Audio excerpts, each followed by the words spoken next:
नमस्कार, बहुत बहुत स्वागत है आपका आयुर्वेद पर आधारित हमारे इस बेहद खास कार्यक्रम स्वस्थ विचार में। मैं हूं आपके साथ आपका साथी विकास। दर्शकों, स्वस्थ विचार कार्यक्रम में बहुत सी ऐसी जानकारी है जो आप तक पहुंचाई जाती है इस कार्यक्रम के माध्यम से, जिसमें हमें कई प्रकार के ऐसे नुस्खे जानने को मिलते हैं जो अब तक हमारे लिए दुर्लभ थे। यानी आयुर्वेद एक ऐसा प्राचीन ग्रंथ है जिसमें से जितना ज़्यादा अध्ययन किया जाए उतना ही कम है। यानी अथाह सागर है आयुर्वेद ग्रंथ, और उसमें से जो नुस्खे हैं, जो उपचार हैं, वो हम इस कार्यक्रम के माध्यम से आप तक लेकर आते हैं और इन सभी विषयों में हमारा मार्गदर्शन करते हैं जाने माने आयुर्वेद के ज्ञाता गायत्री सिद्ध पंडित श्री लक्ष्मण दास रतन भारद्वाज जी। चलिए पहले गुरु जी का स्वागत करते हैं, कार्यक्रम की शुरुआत करेंगे। गुरु जी बहुत बहुत स्वागत है, नमस्कार। दर्शकों, इस कार्यक्रम के माध्यम से हम हमेशा ये प्रयास करते हैं कि हम आपके अंदर वो जागरूकता उत्पन्न करें, एक ऐसी सतर्कता, एक ऐसी सावधानी आप तक हम पहुंचाएं जिसको बरतते हुए आप अपने आप को सकुशल रख सकें, तंदुरुस्त रख सकें, स्वस्थ रख सकें। क्योंकि आजकल के इस दौर में जहां एक और शुद्धता के नाम पर कुछ भी नहीं है, ना ही जल, वायु, भोजन, कुछ भी शुद्ध नहीं है, हर चीज़ में मिलावट है, पर्यावरण विशुद्ध हो रखा है। ऐसे में ही दूसरी ओर समय का अभाव है, जानकारी का अभाव है। हमारे पास समय नहीं है कि हम अपने लिए अलग से वक्त निकालें, अपने शरीर के लिए योग करें या सुबह कसरत करें, व्यायाम करें। ऐसे में भी अपने आप को स्वस्थ रख पाना एक बहुत बड़ी चुनौती बनकर रह गया है। इसीलिए हम इस कार्यक्रम को आप तक पहुंचाते हैं ताकि आप अपने दिनचर्या में ही, अलग से वक्त ना निकालना पड़े, अपनी ही दिनचर्या में आप कुछ ऐसे बदलाव, छोटे छोटे बदलाव करके अपने आप को स्वस्थ और तंदुरुस्त रख सकें। इसीलिए हम आप सभी से गुजारिश भी करते हैं कि जब भी आप इस कार्यक्रम को देखने बैठें तो कॉपी और पेन लेकर ज़रूर बैठा करें। जो भी नुस्खे आपको बताए जाए उनको आप लिख ज़रूर लें। चलिए आगे बढ़ते हैं कार्यक्रम में और शुरू करते हैं अपने नए विषय पर चर्चा। गुरु जी, जैसा कि अक्सर आपसे ही सुना है, भोजन हमारे शरीर में एनर्जी देता है और भोजन ही हमारे शरीर में बीमारियों का कारण भी बनता है। तो आज मैं जानना चाहूँगा, जो भोजन हमें जीवन देता है और उसी भोजन से बीमारियां कैसे उत्पन्न होती हैं। यानी आज हम बात करने जा रहे हैं फूड पॉइजनिंग को लेकर, खाद्य विषाक्तता, यानी जहरीला भोजन। भोजन जबकि जीवन देने के लिए माना जाता है, ऐसे में वो जहरीला शब्द उसके साथ जुड़ जाता है। वो कैसे हमारे शरीर में जाकर जहरीला हो जाता है, क्या है इसके पीछे पूरा तथ्य, वो हमारे दर्शक आज जानना चाहेंगे। देखिए, हमारे खाने पीने के जो बर्तन हैं जी, इन बर्तनों में भी भोजन जहरीला हो जाता है। अच्छा। जैसे आपके पास कांसे का बर्तन है, पीतल का बर्तन है, तांबे का बर्तन है, उसमें कोई चीज़ आपने खट्टी डाल दी और उसमें नीलापन आ गया और आपने उस पर ध्यान नहीं दिया, वो उसमें से निकाल के आप खा गए, जी, पॉइजन हो गया। अच्छा, वो पॉइजन हो जाता है। हाँ। जी, अब जैसे किसी नाज में कीड़ा लग जाता है तो उसमें हम सल्फाज या डीटीटी डाल देते हैं, जी, फिर उस नाज को धोते नहीं हैं हम्म, और ऐसे निकाल के पिसा लेते हैं, उससे भी पॉइजन हो गया। बिल्कुल। पॉइजन आपको चाहे किसी भी किस्म से हो गया, इसको निकालने के लिए अच्छी गेहूं धो करके उसको अच्छी तरह पीस के मैदा बना दें। जी, अब इसको एक गिलास पानी में घोल करके उस रोगी को पिला दें जिसको फूड पॉइजन हो गया, जहरीला भोजन चला गया। जी, इसके पीने से अंदर जाके उस जहर को चूसेगा वो, और टट्टी पेशाब के द्वारा ऐसे निकलेगा जैसे नदी में बाढ़ आती है। हमें किसी डॉक्टर हकीम से दवाई लेने की जरूरत नहीं है। अब यह क्रिया आप 50-50 गेहूँ अच्छी तरह पीस के उस आटे को पानी में घोल करके हल्के गर्म पानी में और रोगी को पिलाते रहे। 24 घंटे में उसका फूड पॉइजन ऐसे समाप्त हो जाएगा जैसे जलती अग्नि में पानी डाल के अग्नि शांत हो जाती है। परंतु इसमें एक बात का विशेष ध्यान देना कि जिस टाइम भी आप कोई भी क्रिया करें, कोई भी चीज़ खाएं पिए, उसके बाद आपको लोन बलोन करना बहुत ज़रूरी है। दाईं साइड बंद की, ऐसे बाईं से सांस लिया, बाईं साइड बंद की, दाईं से छोड़ा, फिर दाईं से लिया, फिर बाईं से छोड़ा, ऐसे आप लगे रहें। जब आप ऑक्सीजन ले रहे हैं तो आपके खून के अंदर जो पॉइजन था वो ऑक्सीजन से साफ हो रहा है जी। अब जो भी आपके अंदर परेशानियां थी, जब कच्चे गेहूं का आटा पानी में घोल के पी रहे हैं और अलोन बलोन आप कर रहे हैं, तो जहरीला भोजन ऐसे समाप्त होता है जैसे जलती अग्नि में पतंगा नष्ट होता है। और ये क्रिया मैं कम से कम 50,000 मरीजों पे आजमा चुका जी। और सब जगह से 100% रिजल्ट मिला। जब टीवी के माध्यम से प्रोग्राम देख के कोई भी मेरे को फ़ोन करता है कि मेरे बच्चे ने ये चीज़ खा ली, और मैं जब उनको बताता हूँ कि आप ऐसा कीजिए कि मेडिकल की दवाई नहीं देनी, पानी गर्म करके इतना ठंडा हो जाए कि आपकी उंगली बर्दाश्त कर ले, उसमें गेहूं का आटा या चने पीस करके उस पानी में घोल दें छिलके के साथ जी। और वो पानी इसको पिलाते रहे। तो जब भी उनसे किसी से ऐसे रोगी की बात होती है तो 2 घंटे के बाद दोबारा उनका फ़ोन आता है, हाँ जी बच्चे में इतना परिवर्तन आ गया। जी। फिर उनको सारी चीज़ समझाई जाती है।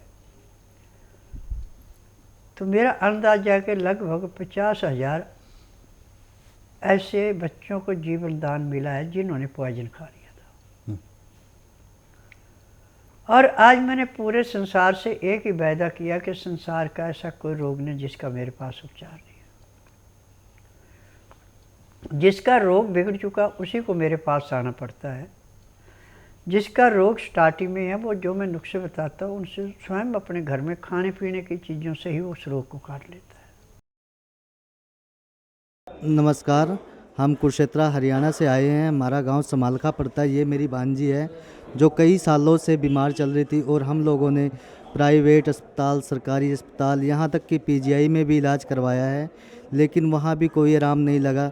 और पीजीआई में लोग कहते हैं वहाँ के डॉक्टर की इसकी किडनी ख़राब है, तो हमें वहाँ के डॉक्टर ने ऑपरेशन के लिए सलाह दी। लेकिन हमें किसी ने यहाँ गुरुजी के बारे में बताया कि आप वहाँ ऑपरेशन कराने तो जा रहे हो, लेकिन एक बार आप गुरुजी से मिल लीजिए। तो हम उनकी सलाह मानते हुए यहाँ पे आए और गुरुजी को दिखाया। 1 महीने में ही हमारी इस भांजी का जो किडनी की प्रॉब्लम थी ठीक हो चुकी है और हम यहाँ से संतुष्ट हैं। मैं नरेले से आया हूँ। जितेंद्र कुमार भारद्वाज मेरा नाम है। और 3 साल पहले मैं बीमार हुआ था, जिससे मैं पंथ में गया। पंथ वालों ने मेरे को इलाज चालू किया। इलाज के दौरान जो पानी मेरा बिल्कुल बंद नहीं हुआ बढ़ने से, पानी कंटिन्यू बढ़ता रहा मेरे। उसके बाद फिर मैं फोर्टिस में गया। फोर्टिस में भी यही बात चलती रही, भाई पानी नहीं रुका ही नहीं मेरे। उसके बाद बालाजी में गया। बालाजी में जाने से कुछ दिनों के लिए मेरा राहत मिली। राहत मिलने के बाद एकदम दवाई जो है वो बैक मार गई। उन्होंने बिल्कुल काम करना बंद कर दिया। मेरी स्टेज बिल्कुल ख़राब हो चुकी थी। तो मेरे चाचा ने रोहतक से टेलीफोन किया कि भाई आप वहाँ वैद्य के पास चले जाओ। इनका एड्रेस दिया। एड्रेस देने के बाद हम यहाँ आए। करीब 2.25 महीने हुए हैं। मेरे को काफ़ी राहत है। आपको क्या पेट में पानी बन जाता है क्या? हाँ, लीवर की वजह से पानी बढ़ेगा। पानी क्या निकलवाना पड़ता था? पानी निकलवाना पड़ता था। हफ्ते में या महीने में या 15 दिन में कितनी बार निकलवा देते? मैंने एक बार तो 6 महीने में निकलवाया था, फिर करीब 1.5 साल पानी नहीं बना, फिर उसके बाद 14 लीटर पानी बना, फिर 14 लीटर पानी निकलवाया, उसके बाद फिर 2.25 लीटर एक बार निकलवाया हफ्ते के बाद। तो पहले जो पानी बनता था उसका आप जो था वो चल फिरते थे? बस 2-4 दिन चलता फिरता था पानी, फिर उसके बाद उठने नहीं देता था। जो हम वहाँ से आए थे, जब यहाँ का पता लग गया, तभी पानी था? जब पानी था तो यहाँ तो पानी भी इन्हीं ने बताया था, वही पेट में पानी है, ये निकलवाओ आप। तो वो पानी आपने निकलवाए थे? हाँ। उसके बाद से नहीं बना? नहीं बना। उसके बाद से आप 15 दिन दवाई खाने के बाद आपको धीरे धीरे आराम आना शुरू हो गया? हाँ, धीरे धीरे। आज 2 महीना खाए हैं दवाई? हाँ जी। आप बिल्कुल स्वस्थ हैं? हाँ जी। फिलहाल दर्शक हमारे साथ जुड़े हुए हैं लाइन पर, आइए उनसे बात करते हैं। हेलो। हेलो, हाँ जी। नमस्कार, क्या नाम है आपका? मेरा नाम मनदीप है। कहाँ से बात कर रहे हैं मनजीत जी? फतेहाबाद से। गुरुजी आपको सुन रहे हैं, पूछिए क्या सवाल है आपका? अपना मेरा आंखों की रोशनी कम है, तो हमने ना यहाँ पे औषधि दवाई लेने आना था। आंखों की रोशनी से संबंधित समस्या है? हाँ जी। जी। देखो बेटा, मैं नाड़ी वैद्य हूँ। मैं किसी के पूछने पे या किसी के रोग बताने पे दवाइयाँ नहीं बेचता। आप ऐसा कीजिए, बुधवार छोड़कर गुरुवार से लेकर मंगलवार के बीच में मेरे आश्रम में आइए। जिस दिन आश्रम में आना उस दिन रात्रि 10 बजे तक खा पी के दातुन कूड़ा करके बड़ी इलायची मुंह में रख के चूसते रहें। सुबह 9 से 10 के अंदर अपना नामकरण कराना। 10 से 12 में नाड़ी परीक्षण करूँगा। नाड़ी परीक्षण में पैर के तलुए से सिर के बाल तक की MRI, CT scan, x-ray, ultrasound, ECG, sonography सब कुछ 5 सेकंड में हो जाएंगे। फिर उसके बाद दवाइयाँ खाने की हैं, पीने की हैं, मालिश करने के तेल है, आँख में, नाक में, कान में डालने की दवाइयाँ हैं। जैसे आपके आँख में, नाक में दवाई डाली जाएगी तो उसी दिन आपको 5 से 10% आँख में परिवर्तन जरूर आएगा। भारीपन तो आपका उसी दिन आँखों का समाप्त हो जाएगा, परंतु लाइट में भी आपको कम से कम 5 से 10% का परिवर्तन जरूर मिलेगा। फिर यदि आप दवाई नियम से लेते हैं, परहेज करते हैं जो मैं बताता हूँ, तो महीने 1.5 महीने में आपकी आँखों की रोशनी जितनी चाहिए उतनी पूरी हो जाएगी। और फिर यदि आप परहेज रखेंगे तो सारी उम्र आपको आँखों से कभी भी परेशान नहीं होना पड़ेगा। परंतु यहाँ आने का नियम है कि साड़ी के अंदर मैं नाड़ी परीक्षण नहीं करता, पैंट पहन रखी मैं नाड़ी परीक्षण नहीं करता। यदि सलवार में नाड़े की जगह पे आपने प्लास्टिक डाल रखा तो भी नाड़ी परीक्षण नहीं होगा, दवाई नहीं दी जाएगी। यहाँ पे सूट पहन के आना है जिसमें नाड़ा हो सलवार में, तो नाड़ी परीक्षण में पूरा रोग पकड़ा जाएगा, दवाई दी जाएगी। यदि आपकी कमर में नाड़े की जगह पर प्लास्टिक होगा तो ना तो आपका नाड़ी परीक्षण किया जाएगा और ना ही आपको दवाई दी जाएगी। बिल्कुल गुरुजी। तो इसी से संबंधित हमारे साथ एक और दर्शक हैं लाइन पर, यानी जिन्होंने हमें व्हाट्सएप मैसेज किया है। इन्होंने अपना सवाल किया है अपनी बेटी के लिए। सोनी चोटेला जी हैं मुंबई से। इन्होंने एक सवाल किया है कि गुरुजी, इन्होंने बताया है 16 साल की बच्ची है इस समय और ये पैदाइशी बहुत कमज़ोर थी नज़र के मामले में। इसकी नज़रें बहुत कमज़ोर थी बचपन से ही। धीरे धीरे बढ़ते बढ़ते इसका चश्मा लगा और धीरे धीरे अब वो 7 नंबर का चश्मा पहनती है। इतनी ज़्यादा ख़राब है। तो ये जानना चाहते हैं, क्योंकि जैसा कि बताया है इन्होंने, क्योंकि गुरुजी आपने कार्यक्रम में कहा है कि हम गलत खान पान करते हैं तो आंखें ख़राब होती हैं, लेकिन इसकी पैदाइशी ख़राब है, तो ऐसे में क्या वजह हो सकती है? पैदाइशी खराब तब हुई जब ये पेट में थी। इसकी माँ ने ठंडी चीज़ों का सेवन अच्छा किया है। ठंडी चीज़ों का सेवन करने से बच्चे के आँखों के पर्दा जो उसके आगे नज़ला छा जाता है तो आँखों की कमज़ोरी होती है। दिमाग में नज़ला रुक जाता है तो उसकी स्मरण शक्ति कमज़ोर होती है। जिस हिस्से में नज़ला रुकेगा वही हिस्सा कंडम हो जाता है। परंतु यहाँ के आपने कुछ नहीं बताना मुंह से, ना आपको बोलने की ज़रूरत है। आप इसको बुधवार छोड़कर गुरुवार से लेकर मंगलवार के बीच में मेरे आश्रम में लाइए। जिस दिन लाना उस दिन रात्रि 10 बजे तक खिला पिला के दातन कूड़ा करा के बड़ी इलायची मुँह में रख के चूसते रहें। सुबह 9 से 10 के अंदर इसका नामकरण करना। 10 से 12 में नाड़ी परीक्षण करूँगा। नाड़ी परीक्षण में पैर के तलुओं से सिर के बाल तक की MRI, CT scan, x-ray, ultrasound, ECG, sonography सब कुछ 5 सेकंड में हो जाएगी। फिर उसके बाद दवाइयाँ खाने की हैं, पीने की हैं, मालिश करने के तेल हैं, आँख में, नाक में, कान में डालने की दवाइयाँ हैं। जब ये दवाई खिलाई जाएगी और आँख में इसको दवाई डाली जाएगी तो उसी दिन ज़्यादा नहीं तो 5% इसकी आँखों की रोशनी में परिवर्तन जरूर आएगा। और 15 दिन की दवाई से इसको कम से कम 35 से 40% आराम मिल जाएगा। 2.5-3 महीने में चश्मा बिल्कुल उतर जाएगा, जीरो हो जाएगा। क्योंकि मैं किसी भी उम्र में आँखों पे चश्मा नहीं देखना चाहता। वो मेरी दवाइयों की करामात है। जो मेरी दवाइयाँ आँख में डालने की, खाने की हैं, पीने की हैं, ये किसी भी किस्म का आँख की नज़र कमज़ोर है उसको पूरा करती है और अंदर के दोष को ऐसे समाप्त करती है जैसे जलती अग्नि में पतंगा नष्ट होता है। बिल्कुल। तो सोनी जी के लिए जो सवाल पूछा गया है उसके लिए गुरुजी ने यही सलाह दी है कि बेशक पैदाइशी नज़रें कमज़ोर हैं, लेकिन उसके लिए आपको निराश होने की आवश्यकता नहीं है। हालांकि अब तक आपको कोई ऐसे उपचार नहीं मिले, हालांकि टेम्परली आपने एक विकल्प देखा, चश्मा लगवा दिया बच्चे को, और लेकिन 7 नंबर तक वो चश्मा पहुंच चुका है। ठीक होने की बजाय वो और ज़्यादा बढ़ रहा है नंबर। तो ऐसे में एक बार बच्चे को लेकर जल्द से जल्द स्वस्थ विचार आश्रम आए। औषधियों के माध्यम से नज़रों का उपचार जल्द से जल्द किया जा सकता है और जड़ से ये समस्या ख़त्म हो सकती है। ऐसे ही हम आगे बढ़ते हैं और आगे हमें एक और सवाल भेजा है। अनिल कुमार राजपूत जी हैं, इन्होंने अपने बच्चे के लिए सवाल पूछा है।